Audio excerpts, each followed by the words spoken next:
আসসালামু আলাইকুম। আজকে আমি আপনাদের তৈরি করে দেখাবো বোয়াল মাছের চপ।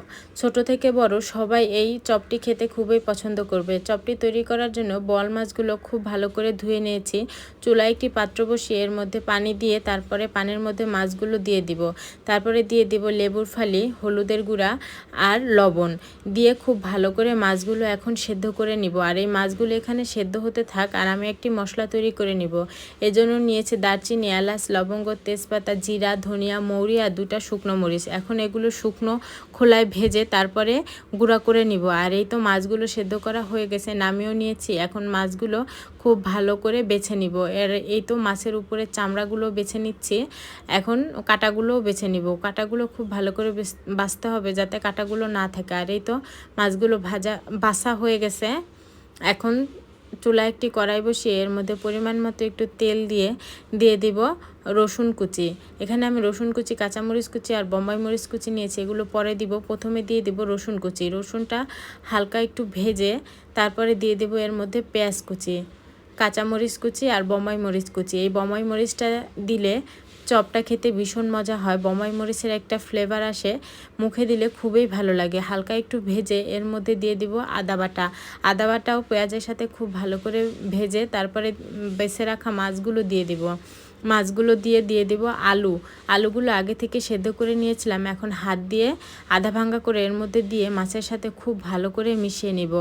মেশানো হয়ে গেলে এর মধ্যে দিয়ে দিব যেই মশলাটা আমি ভেজে গুঁড়া করে নিয়েছিলাম, সেই মশলাটা এখন এর মধ্যে দিয়ে দিলাম। এই মশলাটা দিলে চপটা খেতে ভীষণ মজা হয়, একদম দোকানের মতো স্বাদ পাওয়া যায়।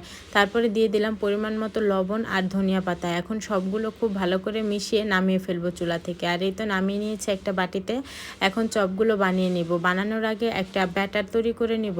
এর জন্য ময়দা আর কর্নফ্লাওয়ার আর গোলমরিচের গুঁড়া দিয়ে একটা ব্যাটার তৈরি করে নিব চপগুলো কোটিং করার জন্য। আর এই তো দেখেন ব্যাটারটা কেমন পাতলা করেছি, আপনারা এমনই করবেন। চাইলে আপনারা ডিমের মধ্যেও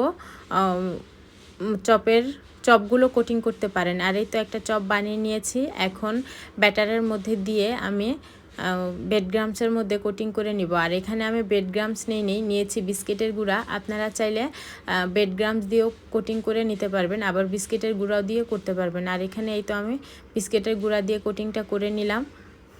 আর এই তো দেখেন একটি চপ তৈরি করা হয়ে গেছে। আর এইভাবেই আমি সবগুলো চপ তৈরি করে নিয়েছি।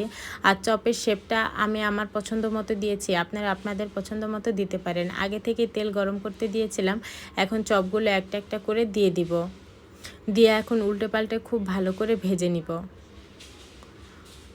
অল্প আঁচে ভাজতে হবে, খুব বেশি আঁচে ভাজলে কিন্তু আবার পুড়ে যাবে। আর এই তো দেখেন চপগুলো ভাজা হয়ে গেছে। এখন এগুলো তুলে ফেলবো। আর এই তো সবগুলো চপ ভেজে তুলে নিয়েছি। দেখেন কতটা সুন্দর হয়েছে। আশা করি আজকের রেসিপিটাও ভালো লেগেছে। আর এই তো একটা চপ দেখেন ভেতর থেকে আমি ভেঙে দেখাচ্ছি, ভেতর থেকেও কতটা সুন্দর হয়েছে। ভালো লাগলে অবশ্যই লাইক, কমেন্ট, শেয়ার করে আমার পাশে থাকবেন। ভালো থাকবেন সবাই। আল্লাহ হাফেজ।